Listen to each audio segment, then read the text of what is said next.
up everybody. Oh, wow. And it was funny because I had met Jason like seconds before going in. Oh, okay. And he was such a little shit to me. Yeah, to me too. He was such a little shit to me. And I was like, oh man, I hope he doesn't get it. And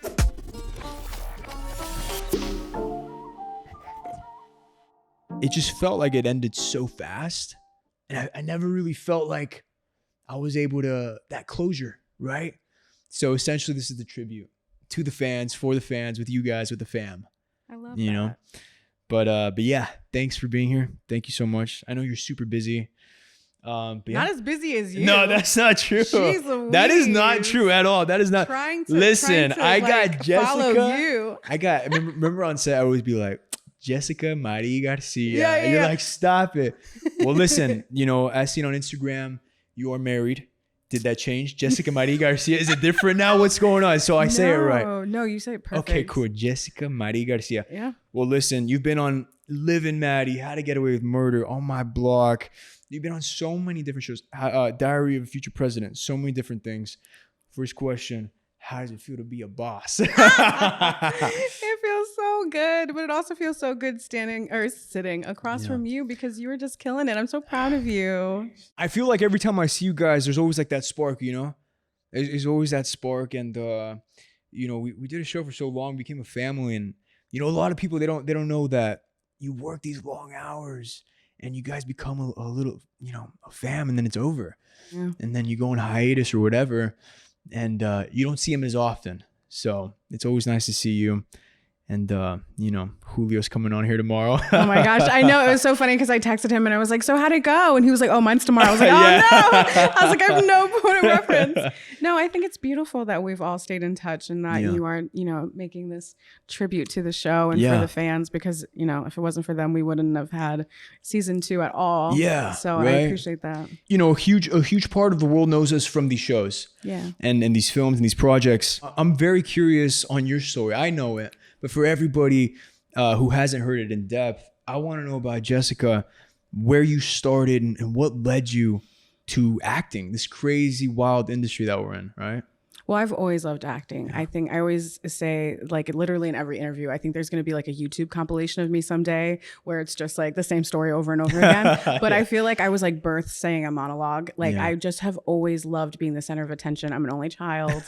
So I've loved to perform all my life. But I just didn't really have any point of references of anyone who looked like me. So I didn't really know if this was something that could happen, but I always wanted to do it. And then I saw like Funny Girl and I was like, oh my God, Barbra Streisand is everything. How do I do this? How can I become this? And then I saw John Leguizamo in Freak. And that was just life-changing for me. I live for him and to have like a Latino tell these stories that I thought were so unique to me, but were more universal to our community. Sure. And have the spotlight on him and have him be funny. Yeah. Was everything. John's the man. He's such a great actor. I remember one of the first movies I saw him, he was in he did what was it? Baz Luhrmann's Romeo and Juliet. Oh, he was so good in that. That was one of those movies that like, Shakespeare and everyone's like, I don't want to watch Shakespeare. I don't want to listen to that. But that movie translated so well onto the screen. I ended up actually playing Tybalt in a movie that'll never be seen. It'll never. Oh my gosh, we talked about it'll never get brought to daylight. No. Yeah. I genuinely don't even know what happened. We shot it. We had a good team. Tim Burbeck-Mamatov did Wanted and Abraham Lincoln Vampire Slayer. Which was also great. Yeah, right. And I got to work with him. Kerry Williams, he has a movie on Amazon. It's called Emergency. Went to Sundance, did all of that, but it never came out. It never made well, it still can. That doesn't mean that it still can. Yeah, absolutely. And I have seen movies that like, they have the film festival run and then it comes out like years later. Yeah. So maybe it'll come out. Don't lose hope. I'm really excited. Hey, I won't be bummed out because I had a cool haircut. I want to see you do Shakespeare. A little mustache and everything. Yeah. No, that's awesome. Yeah, that's awesome. And you grew up in Florida, right? I did, Orlando. So like not even like the cool part of Florida. That's cool. If there is one. My cousin it's like Miami. No, really? Yeah. I think you've met him, Fernando. Yes, that's awesome. It's funny because I feel like every Latino I know that's in LA is like, oh, that is from Florida, is from Miami. Oh yeah, Miami. And I'm like, I'm from Orlando. He's from Orlando, but he might even be from Fort Lauderdale. Oh, see, that's another place. I'll take that. But he says he's from Miami. Oh, he's always like, that's ridiculous. He's like, yeah, from Miami. That's ridiculous. Yeah, he's like your biggest fan. He's always asking really? about you. Oh, never mind. That's not ridiculous. I love that about him. I think he's so sees sweet. like all oh my your God, projects I love and everything. He'll send me photos. Say, is this your co-star? I'm like, yes, sir. Oh, I That's love so that. funny. No, where's he? He's in Fort Lauderdale. Or no, Miami. He's in Miami. Ooh, So, you know, 305. I've talked to the whole cast about like the audition process, getting into OMB, the chem reads.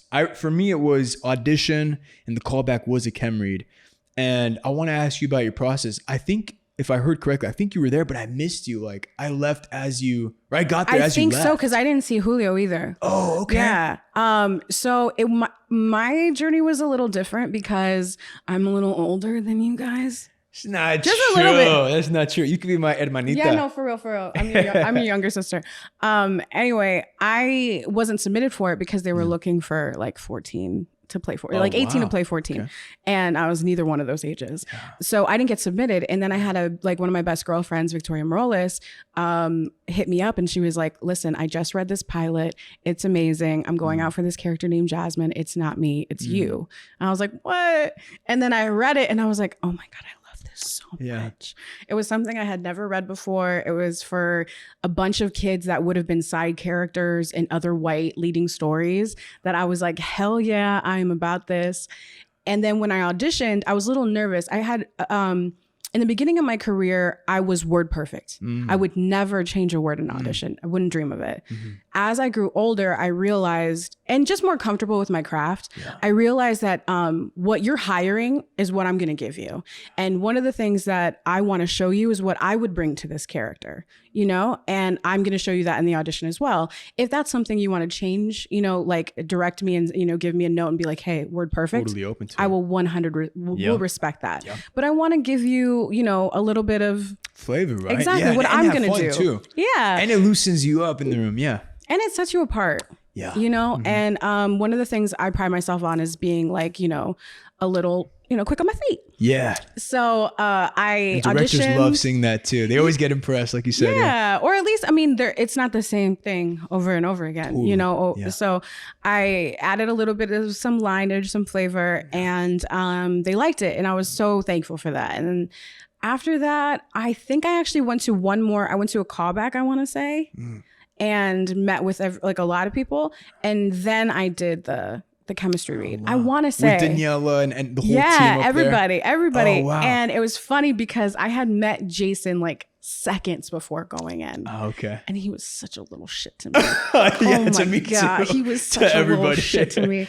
And I was like, oh man, I hope he doesn't get it. And I knew off the bat he got it. As soon as I saw him, I was like, as soon as we performed and saw him, and I was like, he got it. And I mean, he looks like X-Men a star too. From like a mile away. I'm like, this kid is perfect and for TV. And he was coming off of Logan. I was like, without a doubt, he got it. I don't know about everybody else, but he for sure got it. Yeah. And they were, the only thing I remember too is that there were multiples of everybody but Jasmine's. Oh, wow. I was waiting for another Jasmine to come and that didn't happen. And I was like, yo, is this a good sign or like a really bad sign that they're like saving her for like, you know what I mean? I didn't know how to feel about it. But then they were like, we're going to do some improv. So I told Jason right before, I was like, listen, we're going to do improv. And he was like, okay. I was like, oh my God. And then like, you know, we killed it and he ended up being like the love of my life. Your guys' chemistry was like unreal. It was so perfect. Because we want to murder each other. But like in the most like loving, like completely. We always go out. Like he's never in town. Comedic timing was perfect. Thank you. It was like such a perfect, like you give, he takes, then he gives, you take. And I think that's a beautiful thing in acting. Sometimes you work with actors that like just don't give you anything. Yeah. Ever. And you know what you do when that happens? You run them over. Yeah. You dominate the performance and you kind of have to use it. You have to use that nothing that they're giving you and just play with it. But that's something I really admired watching you guys work together. You guys would make every scene just come to life so seamlessly too. Well, it's easy with everybody. You know, we had such a great connection. Like we became an instant family quicker than, besides being on Liv and Maddie, that I'd ever seen. And it just made it fun and it made it more authentic. And, you know, a lot of the times when I was having these scenes with like Sierra, it was like I was really talking to like my girlfriend because she is, you know, and I think that also put our show in a different category. because you felt our friendships. Totally. And sometimes you see these casts that they seem like close, and then you see their interviews and you're like, oh no, for sure. Y'all don't like each other at all. Like, it's just like, yes, I think Sarah's the best. Yeah. She would always show up on, No, like, you know completely. what I mean? And you're like, y'all don't like And each I other. think a big part of that was what, like, Sierra, Brett, Jason, they all live together. Yeah. So, I mean, believe it or not, that is work, right? Because you're creating, whether it's on purpose or on accident, you're creating such a powerful chemistry, and it's gonna translate on. It's gonna translate on screen. The audience will pick up little things, and you know, those they created something, and then we were part of it. We fed off their energy. We were guest stars in their story, because those stories that the three of them have from their living situations are the best. I know. The best. And then we became the core four and more, right? Yeah, it was the core four, and I was like, hi. Yeah, and season 2, yeah. I love that though. I love that. What was for you like one of the most challenging parts of shooting that show? Because like for me, it was the beginning. I had such a hard time shooting it, and like you know, it was my first project ever. And I was so nervous, and I just thought I sucked every time. And I was like, dude, I'm going to get fired. And I was just going through so much shit. And like, when I got to just focus on the show, it was one of those moments where I was like, there's no way this is real. This is going to get taken away from me. You know what I'm saying? Yeah. But as time progressed and you guys are just so like professional, I was like, yo, I just got to just look up to them, see what they're doing, what they're not doing, and work off of them. Well, you never gave that. Like, you always seemed very confident, always like, you probably just really good at in my head, I was like, yeah. Working with the pro here, Jessica. No, I don't know what I'm God. doing here. First day on the bus next to Star. I think we all did that. I think we were all like, I just really think that the other person is so talented and I want to like impress them. But I think that I like that mentality of, oh my God, I'm going to get fired doesn't go away. It kind of, if you really care about something, you do have a little voice in you that's like, this could be taken away because I love it so much. I don't think that's bad. I think you just have to be able to use it and hear that voice and then go, no, I deserve this. Like, you have to be able to talk yourself down. But I don't think there's anything wrong with having those feelings, because I think it shows you that you care. Absolutely. Like, I always really applauded your work ethic. You know, you were really disciplined on you working out, eating healthy, treating your body well, like being really humble about everything. I remember those cookies on sale. I was like, gosh. No, but you did so good. Well, you and Julio, because y'all were like shirtless. Yeah. All this stuff. My ass was like, lunch was so good today, guys. Yeah, Julio crushed it. Julio is such a committed. Yeah. He's like Julio Bale, Christian Bale's nephew right there. I'm dead. That's literally what I'm calling him. No, for sure. What were some of the most like memorable moments for you on the show? Oh, peeing in a sink. I was just thinking about that. Yeah. Yeah, that's like one of the scenes that is like imprinted in my mind forever. God, I'm so sorry. No, in a good way. It's like super funny. It was funny, but it was also during like the lockdown, right? And it was like, it was painful because I had to like squat in that sink for so long. Oh no. So long. No. And then leg day. And I was still like new in my career, feeling that I was like, I can't tell them like, oh my God, my knees hurt. Can we put something here? And it took a while for someone in the crew to be like, do you want something? Yeah. And I was like, can I ask for that? They're like, yes, please ask for that. And I'm like, oh, okay, I don't know. No, yeah. When you first start off on a set, you feel really like timid to ask. Absolutely. You just want to get the job done. You don't want to get fired, right? That's how I was on the first season. I was like, I just simply don't want to get fired. But season 2, after the show got received and it changed almost like everything for everyone, right? Yeah. How did that feel for you? Oh my God, it blew my mind. I thought being on Liv and Maddie was going to be like such a peak for me. And then, because you're on so many projects that don't do well. Yeah. Right. Yeah. And it's there's no guarantee. And this was probably like the biggest network, the biggest show I've been a part of. Yeah. And I didn't know how it was going to be received. I know I would have loved to have seen it growing up. Yeah. So feeling that was insane. I think I knew we had hit a peak when there was reaction videos on YouTube about our whole season or like the episodes, and just like hearing people talk about my character was just like, oh my God, I was gonna terrifying. ask, like, you have a whole little army of fans who really see themselves in your characters, not just from the show but from other shows, right? What is that like? I mean, seeing people that really identify with you as a person on screen and off screen, because you're super vocal on Instagram, which I love. You put out like amazing stuff of inspiration and motivation. So, you know, I, like we said earlier, I think there's a lot of bad stuff out there, but that's why I really want to get you guys, because I know you guys stand for just good, right? So how does that feel being like a voice for the younger generation of kids who look up to you? It feels great. It feels, it's hard on days where I'm hard on myself. Okay. But at the same time, they motivate me, and they're like, you know, they see something in me that they see it in themselves, and I don't want to hate the parts of myself that they see, if that makes sense. Yeah. I feel like I just read some crazy haiku to you. No, that makes a lot of sense. That's deep. That's deep. But you know what I mean? Like, I think about how we talk about our bodies in general, and like what we grow up with. And like, I was just talking to a friend of mine, like, whenever my mother would talk badly about her body, I didn't realize that it was affecting me on a different level because I have her body. You know, why would she hates it, so then I must. Yeah. You know, it's like a weird generational thing that you can put back down on your kids. Yeah. So I'm like very, very vocal about talking really positively around my daughter, even though she's not even 2. It starts really early. I mean, it starts really early, like you said. It gets put in their subconscious, and they grow up with those traits, right? Yeah. So whenever I'm having like, I think it's really easy to like post something on Instagram and want to change yourself.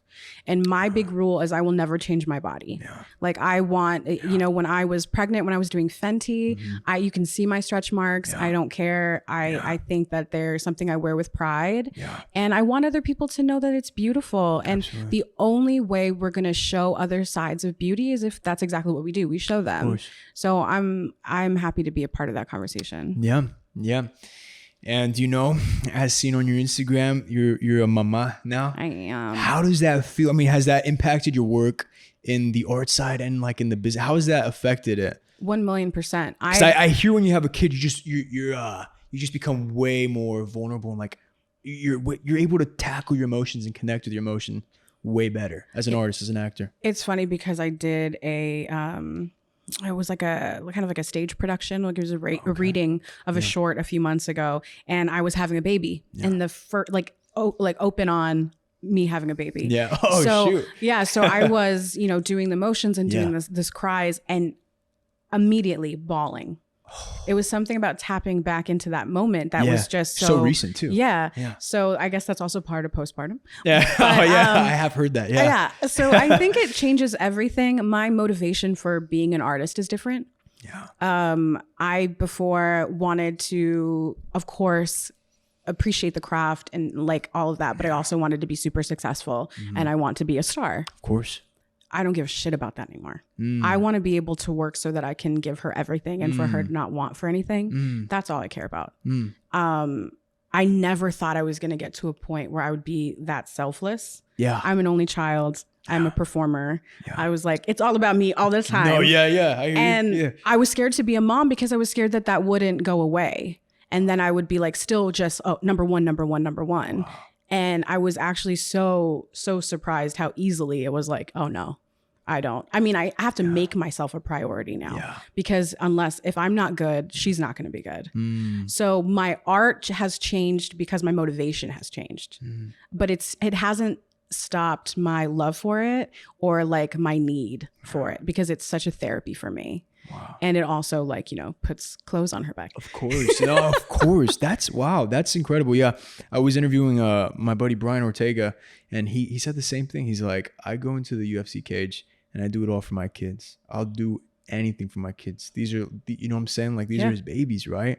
Obviously I haven't experienced that yet. I do want kids though. It's coming. Oh, you're going to be a great dad. You have time. Yeah. All the time in the world. I got some time right now. We're doing the pod, we're doing the Actors Campus, and got some other stuff. But yeah, kids are on the to-do list. Guess what? Once they're there, they're always on there. No, I know, exactly. That doesn't go away. I want to make sure I'm ready for the day. So when the day comes, dive into it fully. You know, I've always been the type of person that's like, I either dive into it fully or not at all. Yeah, I know many men like that. Yeah. I cannot do that. I think that's one of the most important jobs in this world, being a parent, being a loving mother, being a great father, being a role model. You know, it's like, come on. Being an only child, you know, and growing up in this industry from pretty young age, right? I mean, you were on Liv and Maddie. Like you've been in this game for, you know what I'm saying? You've done some really great projects. Seeing the industry change so much, I mean, what are your thoughts on like everything being online nowadays for aspiring actors, right? Because they didn't start the way we started. Right. They're starting with Zoom callbacks, Zoom auditions, self-tapes, virtual meetings, and all this stuff. I mean, seeing the industry change so much, what are your thoughts on that? It's funny because I never thought about it that way, that there's a whole fleet of actors that don't know what it's like to go into a room and audition. Yeah. I hope it does change. I love that they have an accessibility to people that wouldn't be able to. Because even on our show, like everyone, Sierra, Jason, and Brett were all implants from other states. Do you say that? Implants? That's weird. Do you say that? Do people say that? Or like, They were chichis. They were implanted from another state into our state.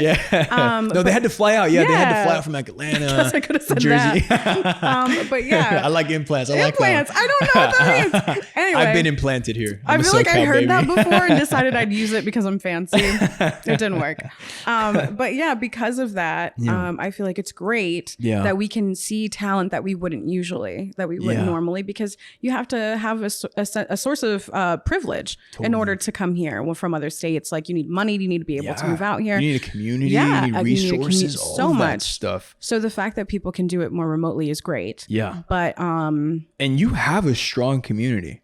Yeah. I mean, every time I go to your gatherings, you have friends who have been with you for years. Yeah. Your friend Victoria, your friend, Liv and Maddie. Like when I went to your wedding, like all of those people were people that you've met in this industry. Yeah. Who've stayed friends with you. How do you manage that? Right? Because some people they have a hard time finding their clique. They have a hard time finding their people. I did too. It took me 6 years to find them since I moved out here.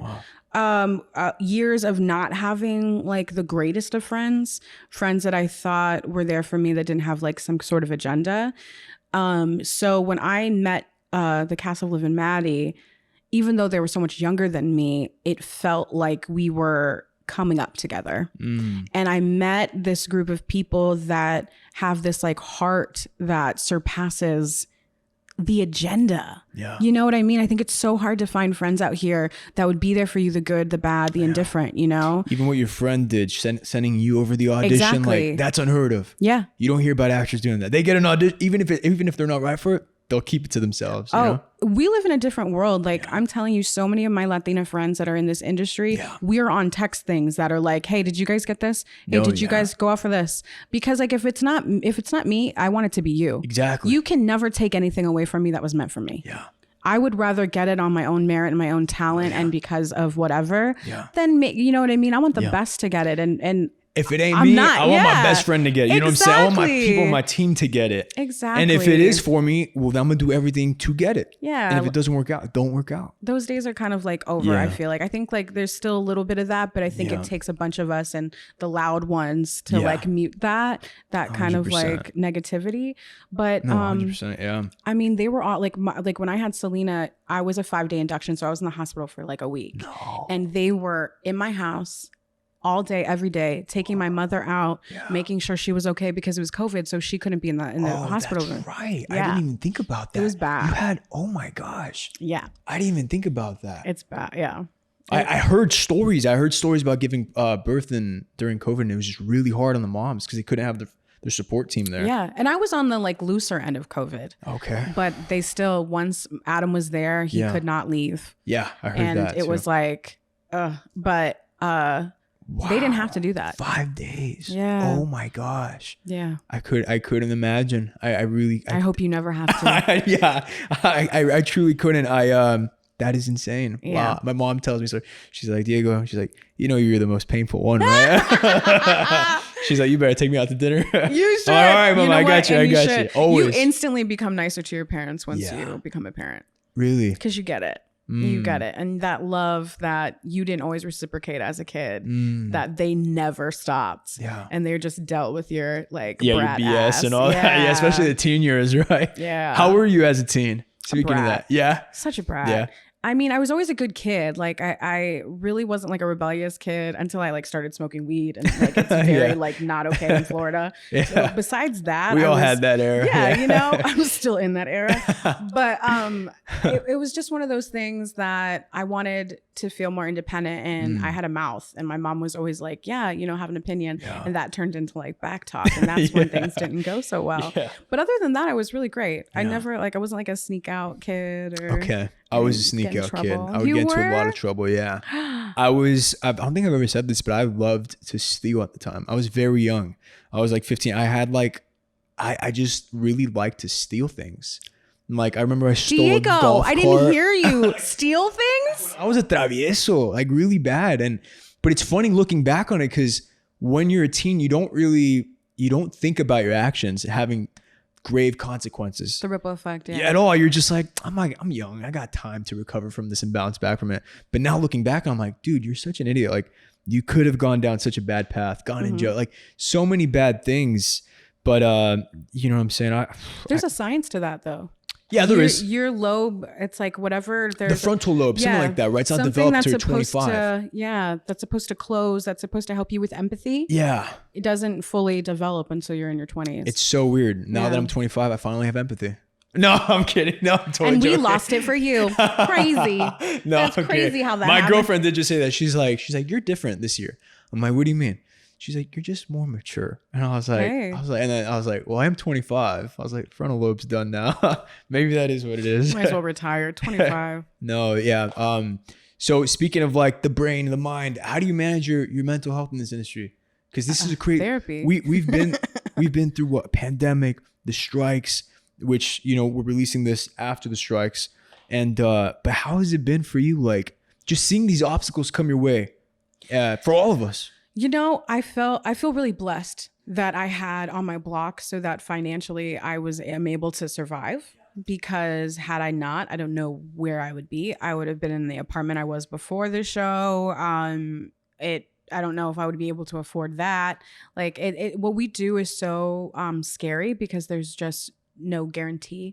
Of faith. Yeah, absolutely. Yeah. Which is one of the reasons picketing and this strike is so important for us, is just the legacy of our craft and our industry. Of course. But it's affected a lot, mostly in me trying to use it to my advantage, which is seeing a therapist. Postpartum was really hard on me. Wow. So I knew that if I was going to be my best mom, I had to take care of myself. Yeah. So I just started therapy, which has been so helpful. I recommend it very much. No, especially being an actor. You know, a lot of my acting coaches, they would always tell me, they're like, hey, you're not dealing with a normal job here. No. Especially if you want to be one of the greats, right? Because there's this misconception that people have. It's like, you're just acting. It's like, yeah, maybe the guy who's giving a half-assed performance is just acting. Yeah. But the artist who's really putting it out there, putting their heart into it, they're giving it all of their emotional life, their trauma. They're reliving all of that stuff, right? And all the greats, they're like, go see a therapist. Yeah. It'll help you be even better of an actor. And if that's your goal, go do it. You have to be able to turn it off. Yeah, turn it off, yeah. My whole thing is, my tip is I used to always give it something physical. For Jasmine, it was her earrings. I needed to be able to take that off, to be able to take her off, and know that I didn't have to be like all the time, because doing that at 5 a.m. is draining when you had to put your dog down the night before, or like, you know what I mean? Like we have to come to work and be funny with a lot of horrible things that are going on. So I had to give it something physical for me. But I remember going to acting class and doing, heart-wrenching role after heart-wrenching role, week after week. And I was like, why am I just so down? And it was like, oh yeah, because I lost my son for the last 3 weeks, or I just going through like a murder in the next 3 weeks. Like, you know, you just go through so much. Dark cloud, and you have to be able to be aware of it and leave it there. Yeah, absolutely. Yeah. No, absolutely. I remember going to acting class and always be listening to like depressing music, trying to get in the zone. Then I'd go home and I'd be all messed up. Yeah. And when you're first starting off, when you're young, you're just like, I'll do it all for the craft. I'll go down to those levels, and it's just not good for you longevity wise. Right. If you want to be in this game for a while, you have to know when to turn on and turn it off, for sure. It's crazy how much this industry can really change one's life. Yeah. I know for me it was interesting to see the people I grew up with and how they reacted to, you know, obviously the show and all of that stuff. But for you, what was it like sort of with your family and your day ones? People who weren't in the industry, maybe like, did you get ex-boyfriends calling you like, hey, Liv and Maddie, like, how you doing? Yeah. Exes. I've had family members from a side of a family that I'd never speak to. Yeah. It's like, hey, I know last time I saw you, you were 2 months old, but can you do me a favor? I need money. What exactly? Yeah. Oh my God. I literally had a family member call me wanting, mind you, I've never spoken to her, wanting me that she knew a girl that was moving to California and she wanted her to live with me. No way. So that I could help her become a star. No. And then when I said, absolutely not, hi, you don't know me, you've never, she was like, I've seen all your movies. I was like, my movies? I've done like 2 movies in my whole career. Okay.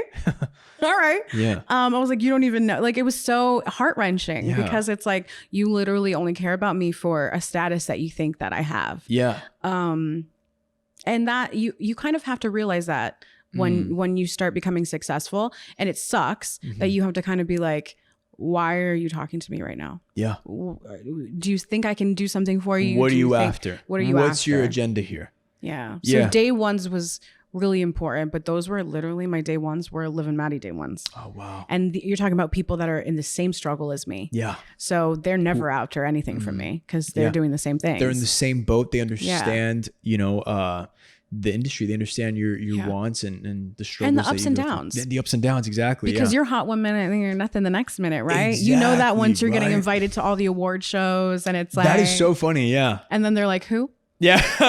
Who are you? You know what's funny? I recently just went to what are those things where they give you the free gifts, like a gifting suite. Yeah, so I went to one of those, right? And right across the street, also, where was my gifting suite? I want to go to dude, they're so crazy. It's like a free vacation to like the Bahamas. I'm like, what is going? Why are you giving this to me for free? And then I'm just like, oh, okay, promotion. Makes sense. I will take a picture. But I'll take it, for sure with that. Selfie Give for free trip. Oh my God, are you kidding? But anyway, I was walking out of the gifting suite and across the street, it was in the Beverly Hills hotels. And I remember seeing they were doing like an award show. I don't want to say the organization name. I'll leave the names out of it. But we've been there. Yeah. And we've done so much for them. And I literally went in there just to use the restroom. Just to use the restroom before the Uber got there. And I saw the person who runs the event. And they're like, hey, what are you doing here? What are you doing? You're not on the list. I was like, hey, what's up, so-and-so? And he's like, what are you doing? He's like, you can't be in here. I was like, what are you talking about? He's like, we got the event. And I didn't know about the event. And I was like, I look over, I see the event name, and I'm like, oh, cool. You guys are doing that today? I was like, wait, why didn't I get invited? He's like, dude, you're not on the list. You got to leave. And I was like, what is going on? I was like, you invited us 3 times in You're not invited. And he would not let me. I was just like, all right. When you need a favor, 1,000,000%. when these films come out, when all this stuff happens, when you're trying to come on the pod with me and Jessica, you're not invited. You're not going to the pod. You're off the pod. I was like, it was one of those moments where I was like, damn, man, people can switch up very fast when you're you know, low and when you're high. Again, they hit you up, they call you, they want a favor. Oh yeah, because that person will hit you up again. Yeah. And you need to remember their face. Not for anything vindictive other than like, just that look. No, like, for remember sure. that? Absolutely. Absolutely. Yeah, I mean, you know, obviously we did the show on my block. It was iconic. It was for a lot of young people seeing themselves in our shoes. Starting off in this industry, as mentioned, it's really hard starting off. If you were to restart your career literally right now, well, how would you do it? Because I always tell everybody, I'm like, the times are different. I truly don't know what I would do, but I want to ask like someone with more knowledge, you know? I, to be honest with you, would do one thing the same, which is try and start on Disney or Nickelodeon, try and get on a kid's show, because that fan base is so incredible and will love you and hold on to you and grow with you to an extent that I never anticipated. And so many people starting out are like, I am not going to do Disney. I am not going to do Nickelodeon. I'm like, you're stupid. Because you know who runs these executives? They're kids. And when you go to these events, you become the star. That's very true. I'm telling you, and people like do not believe me. I'm like, just you wait. I remember being on How to Get Away with Murder, and Viola Davis's beautiful daughter Genesis comes in, and she's the age demo, and I've never, hand to God, never done this. I was like, please recognize me, please recognize me, please let me be cool. Yeah, in front of Viola. Yeah. So like she's over there, and I'm like. Like Willow doesn't go down, like anything, please. And she did. She recognized me, but she was so sweet and shy that she was like, I think I know. That's so awesome. Like, and then please. Viola's like, oh, sweetie, you know already her. like she was already the most incredible human. So I just was but like, it's always like cool to see, a little fan. You're just like, cool. Like in front of my hero. Yes. I had, you know what I'm saying? They look up to me. So that's what I'm saying. Really like cool. I really recommend that. Multicam is such a great introduction, especially from theater to get into TV. And if you can do that, your acting chops are just sharp. Yeah, because it is a skill. People don't realize the difference between multicam and a single cam. And it really is an energy level and a comedic beat. Like everything is a rhythm in multicam that doesn't necessarily have to be the same in a single cam. I mean, coming from that, from Liv and Maddie, and then going to Jasmine and On My Block, how did you find the character? How did you find the tempo, the rhythm, all of that? Like, was it a lot of, because I had to do a lot of improvisation with Eric. Yeah. The on-set acting coach. I had to find the character. I had to find the moments. It wasn't so much the character, but it was the moments leading up to a certain scene. But for you, like, how did you find the tempo, the rhythm of Jasmine? I think what was hard for me was in season 1, you got little seasonings of Jasmine. So to be like, hey, doing those things wasn't, I didn't have to keep that character for long. Yeah. In season 2, that very much changed. So having to keep that high energy character and finding who she was in a conversation and not just little snippets was hard because I desperately wanted her to be a human being and not this like caricature. And I know who she is as far as someone who likes to be the center of attention, who likes to be, everyone's friend, people pleaser, but also like, I'm sexual and things like that. Like I get that, but those people, like those humans usually are going through a lot of trauma at home. Yeah. Because they're trying to show you someone that's how you they don't mask see. it. Exactly. 1,000,000%. With the humor. So trying to balance that was probably one of the bigger struggles that I've had. Especially in season 2, right? Because in season 2, it was, after the last scene, spoiler, after the tragedy that happened in season 1, episode 10, the tone really changed. It took a completely different shift in season 2 with the tonality and just like, it got it was really. my favorite season. That was my favorite season too. I always say that. But it got the humor was still there, but the stakes were just, you saw the aftermath of the tragedy. Yeah. And it was felt in every single character. And then we got to see more of your character and what she was dealing with at home with her father, with all of that, with her full family. How did you prep up for those moments?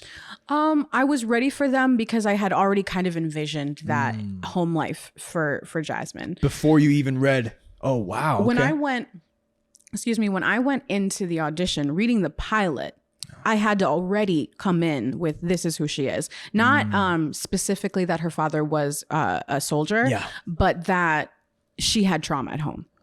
Whether it was abuse, whether it was neglect, whether she didn't really, like she was the caretaker at home. I knew something because anybody that has to put on this show, it's for a reason. Absolutely. So I knew that. And that's the only way I could justify her because I didn't necessarily want to go into 4 seasons of playing a superficial a joke, character, a punchline. Right? Yeah. No, and you literally, that was like the perfect, you made her human. It wasn't just this cartoon on the screen. It was a real human being with emotions. Because she exists. Everyone knows a Jasmine. One of the scenes that crushes me is when Jasmine's walking up to Ruby's door. She just brought him the chamoy. I brought the Cheetos, you brought like the chips, Flamin' and like hot Cheetos, the sauce, all that stuff. And then it just shows how sweet you are, how the character's willing to go the extra mile for the people she loves.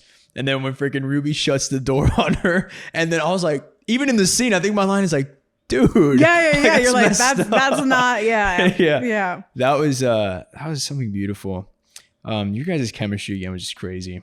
I didn't know anyone was gonna get shot in the last episode. I was Really? like, no, we didn't get the last episode. That's right. Even in season 2, we didn't get it. That's right. With the kidnapping and all of that stuff. Another cliffhanger. But for you working on network TV, working on streaming, working on so many different projects, what would you say is the biggest difference? Like shooting for streaming versus for network. Like which one do you like better? Because I hear there's a lot of rewrites on network stuff. So like a multicam network show, like a sitcom.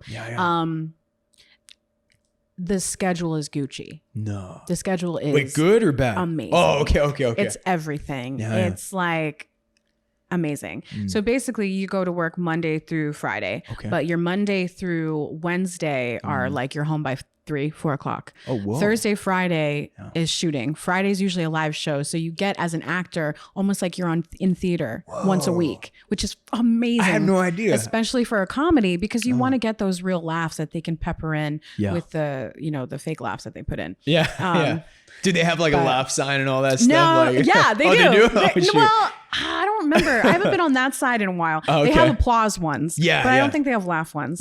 But you also have somebody that hypes you up. Like they have like somebody doing that, and they're always usually great. But like so the people who are like, woo. They do like. Wait, so those are like live? Yes. Oh shoot, I thought they were pre-recorded. No, a lot of it is. So Thursday you'll pre-record, and then Friday you'll pre-record maybe a little bit if you ran over, and then you have a live show, and it's the best. And then your late day is Friday, and you get home at like 8-9 o'clock.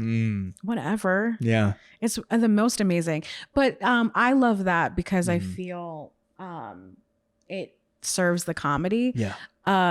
I love maybe the filmmaking aspect of a single cam or like an on my block or a feature. I love that so much too. No, but they're very, very different. No, for sure. I was actually talking to Paula about it. Like she's done it all. Exactly. Right. Being in front of the screen or in front of the camera, being behind the camera. For you, is there any future in directing? What do you 1,000,000%. Yeah? Yeah. I'm working on that now. Oh, really? Yeah. So I'm working on directing a short of my own so that I have something to show directors. But I've been blessed with a position where I know a lot of directors and they'll like let me shadow them. Like Lauren's one of them, you promise. Nice. Like that kind of vibe so that like I can, really be ready when that time comes. Yeah. I think I want to start directing like a Disney or a Nickelodeon show because I know that world really well. Yeah. And the camera work is a little bit easier for me. Of course, yeah. To start off with. So I want to try that and then eventually do my own features, do my own projects. Yeah. Ooh, and producing and all that stuff. Oh yeah, I produce already, but I want to keep doing that. Writing. I could never personally do it. I would do what? Direct. Why? I just couldn't. You did this. This is like sit down convo mic. You know what I mean? Where do you start? You have to start somewhere. I enjoy writing. I enjoy acting and producing. I'm producing a project right now. I like being involved in that aspect. For me, I think a big part of it for directing, and never say never, right? Maybe the day will come. Maybe the project will come that like I'm like I have to direct this, right? But for me, I just it's I already have enough pressure mentally. Yeah. Like when I start a project, I'm like, don't F this up. Get sleep. Show up to set. You know what I'm saying? I think I would like die if I directed. So like I literally like I think I'd be trust your crew. Yeah, that's true. Yeah, if I had good guys like the guys here, that'd be pretty cool. And then you just have to be a little bit overly prepared. Yeah, that's for sure. The only thing. No, it's like Joaquin Phoenix. He says he's like, anytime I know I'm about to do a project, I know it's about to start anxiety for the next 3 months and not sleep. So I personally, I couldn't imagine like, direct at this age, maybe because I'm 25. I'm like, it'd be weird to see myself as like the boss, as like directing people who are older than me, working with, you know what I mean? Legendary actors. I don't know. Not yet, but maybe. I think you should think about it. Yeah. I think you're kind of already knocking on the door of it. Yeah, maybe. I'll have to shadow. I have to shadow somebody. Maybe you can shadow me one day. Yeah, I'll be shadowing you. Speaking of the Disney stuff and the Nickelodeon stuff, I was just telling my friends, I was like, I'm so dumb. I was one of those actors that never wanted to go out for Disney stuff. Yeah. Never wanted to go out for Nickelodeon stuff. Yeah. And it was because my agent and my manager were like, hey, you understand these casting directors don't just cast that, but they cast other projects. That's literally what led me to On My Block.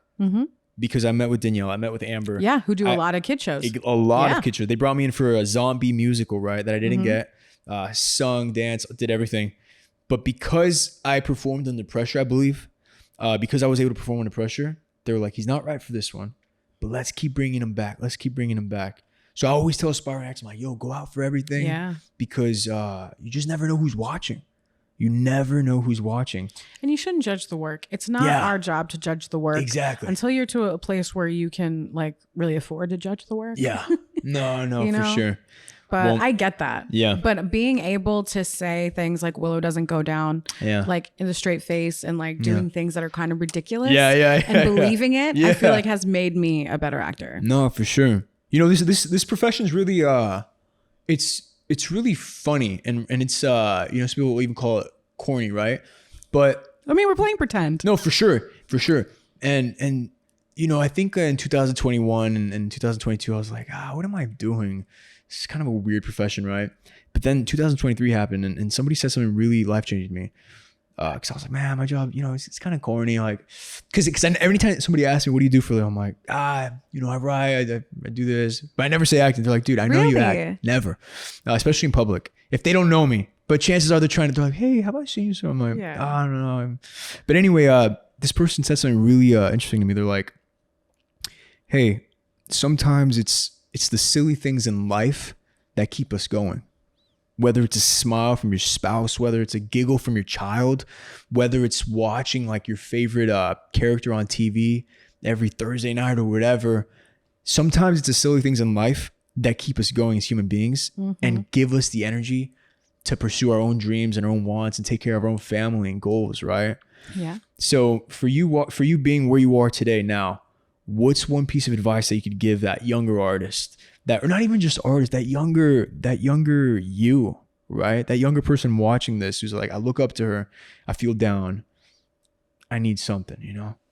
I think something I would have liked to have heard too is that you don't have to change anything about yourself to make it. That your story matters and you don't have to change it to prove yourself. I think that everything I was insecure about and I'm still insecure about is the reason I'm here today. If monetize it. Yeah. No, for sure. Use the flaws. Absolutely. And it's your funny flaws are your superpower. I've been telling a lot of people, I'm like, I think Hollywood has changed. I think maybe 10, 20 years ago, at least, you know, Hollywood loved this idea of perfection, this, perfect. But nowadays you see a lot of TV shows, even in our show, right? Like, we're not the common leads. Oh, right. We weren't the common. We got reminded that a lot. Yeah. A lot. Thank you for that, by the way. I think Eddie one time, and he'll give me so much shit for saying this, you were there at the prom scene. And he was like, oh my God, you guys look so good. You guys look like one of those shows. Like, you know what I mean? He's like, I didn't realize how good looking our cast was. I was like, excuse me? You did it? Yeah, no, but it's you know, it's one of those things where it's we made something magical, right? And the kids can really they can just see themselves in our characters forever, right? That's the beauty about cinema, about TV. And it's also the curse, right? You have one bad day in the office, that's there forever. That do you what's a little trick that you have for managing those nerves? Like for me, it's be really good friends with the editor. Oh yeah. With Edwin, right? Edwin, yeah. Edwin, we miss you. For me, getting out of my head, I'll have to look at my hands and literally breathe. And it's a weird technique that this one acting coach, I don't want to say the name, but because we had a falling out, but he's really great. And he taught me this trick. He's like, dude, look at your hands, breathe, get out of your head. You have the power to create whatever you want, whenever you want, if you are here. Be grateful you're here. Be great and put your attention on the love you have for what you're doing rather than the fear of losing. Because as soon as you start thinking about oh shit, what if I mess up? What if I do this? Chances are you're gonna mess up. But if you place your focus on the love you have for your craft, for your work, for the moment, then the rest kind of takes care of itself. But do you have a sort of something that gets you completely out of your head when you're on a set? Because you've worked working with Viola Davis, I would. Yeah, I messed up a lot. Yeah. I would be stumbling over my words. Sure did. And I was like, oh man. And I still had those oh my God, they're just gonna fire me. Yeah. But I just try and talked myself down from that. I feel like there's two people in here, the one that's super anxious and the one that's always trying to calm it, you know? Totally. So I just have to talk to myself and acknowledge you're anxious. Okay, why are we anxious? Because you're nervous about messing up. Okay, but you're prepared. You prepared yourself. Like I'm literally having a conversation with myself and just breathing and music and just remember that we're making TV. Yeah. We're not saving lives. Yeah. We're not, I mean. We're not, we could kind be, of but it's have. like, we're not like, it's not heart surgery. Yeah, exactly. Yeah, it's not rocket science. Exactly. Yeah, for so, sure. and there's always another take. And I think it's hard for us to remember that, but also we have to own who we are and be like, you know what? No, one more. Yeah. No, I need one more. I think it's so easy for us to go, okay. No, we're moving on. It's like, no. This is part of our work I learned too. that from you. You were such a boss on set. Like you were like, yo, I'm not saying that line. I'm not saying it. We're going to change it. I was one time. And everybody be like, yeah. No, but it was, even when I read, I was like, yo, it's kind of like, yeah, I didn't like it's kind it. of jacked up. We ain't going to say like that. And then you were like, yeah, I'm not going to say that. And you stood your ground. I did. Whenever you need another take, I need another take. That wasn't the one. I know it could be better. And it was. You were always right. That's the thing. People are so willing to give it to you. And I think that we were kind of trained to believe that we take up too much space and we just need to blend in when our whole job is to be better than that. Right. Yeah. And I think it's constantly reminding ourselves that we're deserving. Yeah. But I think that's like, you know, our parents are immigrants, right? Yeah. We have that mentality. Yeah. We have that we're just happy to be here. We're just grateful. Yeah. And we are.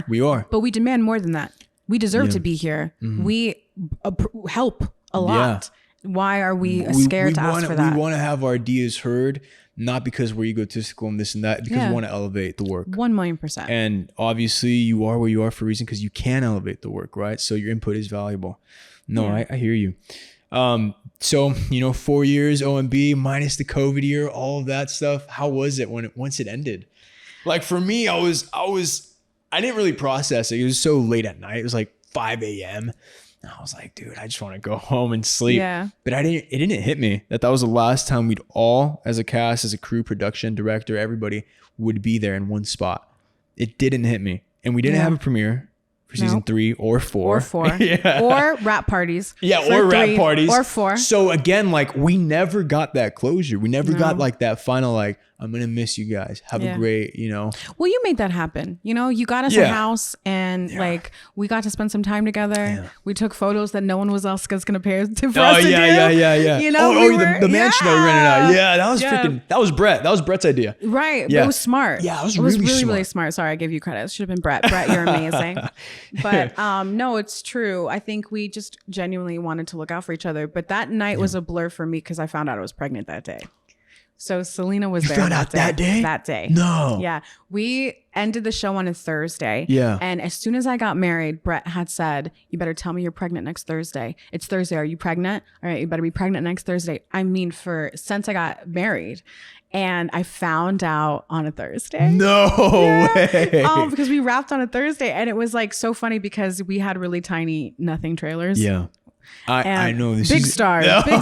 Yo, the season 4 trailer, I was like, no, I'd love for I made this, but come on. Why did I say we needed a barrier? And then that's what happened. Yeah. Well, I don't even talk about it. Anyway, so I open our little drawstring that Brett and I were shared. And he was like, hey, we should like go out tonight. We should drink. I was like, I can't drink. And he was like, you're pregnant. What? Yeah. And he was the first person I told. Oh, no way. I didn't tell anybody else until I told you all at the house. No way. So you found out the last day of shooting? The last day of shooting. On my block? The last day of it all. Yo, but that's kind of like a scene gift. you and I had, everything. Whoa. I knew that I was pregnant. That's so insane. Everyone's crying around me. I remember the scene where that's crazy. Yeah, I'm talking about the baby. Yeah, you're talking about the baby. That's right. Yeah. And I had one. Oh my gosh. That's wild. What the heck? I didn't know that. I would have been freaking out that whole day. I would have been like, oh my God. You don't want to tell anybody because, God forbid, so many things. Yeah. Yeah, what we do is cool, but being a mother is like the most important job. The best thing in the world. And the best thing in the world, right? Oh my gosh. That is crazy. It was great. How was your husband's reaction? Did you tell him? I told him right away. Oh, okay, I was gonna say you told him though, right? One of those things that it's like I had all these things like thinking like, I'm gonna probably do like a cute little reveal. Yeah. No, I just like literally ran to him with the pregnancy test, like, what? Yeah. And I was like, I guess I'll put this bowl away. Yeah. was like, this isn't gonna work for me anymore. That is hilarious. So cute. Those 9 months, how was it? 9 months of pregnancy. I heard it's Oh my God. some of the longest, Yeah. months there. And It was great up until everything. Like I had gestational diabetes, I had low fluid, I had high blood pressure. So then it was like, so the tail end of it was really hard. But you working? Did you do any projects while I you were did go pregnant? off No kidding. before I could even announce that I was pregnant. That's right. So the we had to Netflix thing. shoot from here up. Oh, and we shot wow. 100 pages in 4 days. No. It was green screen, so the crew wasn't Teleprompter? overworked or anything. Teleprompter. Oh, thank God. But My brain can't function without it. Like, But you know me, I can't just look at something. So it was like anything that came out of my mouth, you know? No, I know. But it was amazing. I remember when we did, I think it was in season 3, you had like 12 pages of dialogue. 12 and it was pages. all you, just Yeah. you showing us the PowerPoint, all that stuff. And I remember you Homeo showed up. and Yeah. Duet. That was your Tarantino scene right there. And I remember they put the fear of God in me the day before. Oh, yeah? Yeah. Oh, shoot. They looked at me and they were like, so we have a 12-page day tomorrow. Yeah. It's an ambitious day. Yeah. I hope we can make our day. Yeah. And then this is what shitty as an actor is we did 12 pages and not only did we kill it and we got to like, woo, we made it. We didn't even go past our day. We made our day. We're going to go home early. They added a scene. No, that day? Yeah. Which scene was it? Do you remember? One of the most important scenes between me and Jason. Oh, that's right. It was me doing the whole, I'm a whole life's love, boo. Yeah. Yeah. That's a beautiful scene. They added it and I was so mad because I wasn't off book. I was like, no. And so it's like, you That was just a have to great be scene. ready. It came out great. It ended up being out great. Sometimes I like was upset. sometimes just throwing it out raw is like something, you just get something beautiful. You kind of like black out in the moment. Yeah. And then you're like, oh shoot, that was a great It was scene. just like I really looked forward to it. Yeah. And then to hear that we were about to do it right now, I was like, oh my God, no. I wanted to prep. I wanted to prepare. I wanted to do this for it. And you kind of just have to do whatever. No, you know, of I think as an course. actor, we just have to be prepared. Always. That's it. That's our number one priority. Yeah. Prepare. And whether you're getting paid for it or you're not getting paid for it, yeah. you prepare or you either see the benefits of preparing for better or worse. You know, but why not just have it always? You know, why not? It's better to, what's the saying? Better to have and not need than need and not have. Yeah. Right? Yeah, that's what I live by right there. But then you overpack everything, don't you? Yeah. You're an overpacker. And then you have OCD, and then you have like, you know what I'm My saying? ADHD Yeah, is like ADHD. running rampant. Yeah. Yeah. Well, look, this show is obviously a huge part of our lives, and you guys will always be family. As we did have that moment in the Netflix thing where we read our goodbye letters. That was a sad one. We're hearing your guys' letters, and I rewatch that video sometimes. that one crushes me. I rewatch it too every summer, like around the time we wrapped it up. Right? I'm like, damn, it feels like it was just yesterday, but 6 years ago it came out, the show. Really? 6 years. Well, Six? March over 6 years ago we wrapped the show. We finished the first season 6 years ago, and then it came out March 2018. And we're about to do 2024. Because we were the most binge show 2018. Yeah. That's insane. Yeah. We were the most binge show in 2018. We were. Yeah. Were you at the Nickelodeon awards? Teen Choice? You were there, right? Yeah. I didn't get a surfboard because no one cared about me. But I was Unless you borrow mine. nominated against Millie Bobby Brown like 2 years later. I lost. Yeah. She won. Yeah, I remember that. That was crazy. I haven't even said this online, but I literally was so nervous that day. Because we were standing like in front of Zac Efron, Chris Pratt, all these major actors. Nick Cannon gave you the award, didn't he? Yeah, like, that's a big deal. Nick Cannon, I think Lele Pons. Yeah. And I just remember going on. I've never done live TV before, ever in my life. I remember going on there, and I was like, dude, what if I like pass out on the stage, or like something tragic happens and like it's live forever? Yeah. And I think I was about to receive the reward, and I think I saw Lele Pons. She like fell. She like, fell. tripped. Yeah. She fell, and immediately attention went off me, and I was like, "Yo, are you okay?" And I tried to help her. She's like, "Are you good?" She's like, "Yeah, sweet, I'm fine. Like, don't worry about me. I'm a pro." I was like, "Hell yeah!" I was like, "That's how you manage." Yeah. You know, She does physical and comedy. You just pick it up Yeah, and you just keep going. That's something I learned that day. I was like, "Yo, mistakes are only so long. They happen for this moment, and they're done. Also inevitable. And just pick it up. Yeah. You know, no one's judging. What right we there. do is so human. It's like, why fight the humans? Like, that's just gonna happen. Yeah, exactly. Well, Jess, obviously, the world knows you as so many different characters. The world knows me. Where can everybody, as ma'am. where can everybody find you, and where's your focus currently on right now?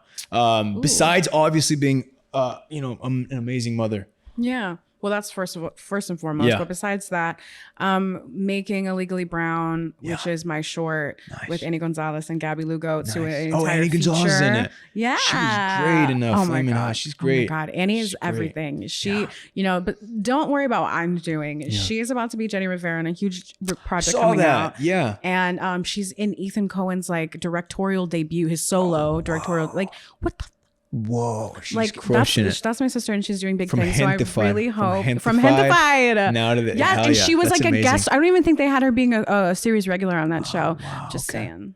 Should wow. have been. But I love that show. Yeah. But no, she's incredible. So hopefully we get to make that film. And there's a few other projects that I am not only going to star in, but are creating and writing. Whoa. So that are in development. So. Let's go. I'm pumped. I'm pumped for all you guys. Thank you. You're somebody that I truly look up to. Your work ethic and how you carry yourself and how you manage situations. I've learned so much from you.